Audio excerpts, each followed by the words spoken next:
آپ کو بتائیں کہ ملکی معیشت کے لیے بڑی خبر، پاکستان اور آئی ایم ایف کے درمیان سٹاف لیول معاہدہ طے پا گیا۔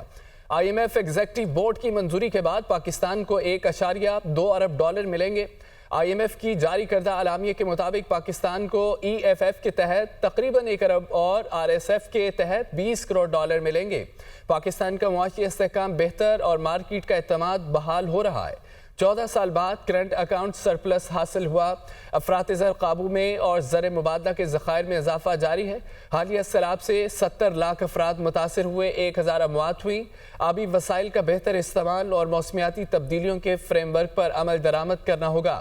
زرعی شعبہ متاثر ہونے سے جی ڈی پی کی شرح نمو 3.25 سے 3.5 تک رہنے کا امکان ہے۔ اعلامیے میں مزید یہ کہا گیا ہے کہ زرعی شعبے میں حکومتی مداخلت کم کرنا ہوگی۔ پاکستان توانائی کے شعبے میں اصلاحات پر کاربند ہے۔ توانائی کے شعبے میں نجکاری کے اہداف حاصل کرنا ہوں گے۔ نئی ٹیرف پالیسی کے تحت عالمی تجارت کو فروغ دینا ہوگا۔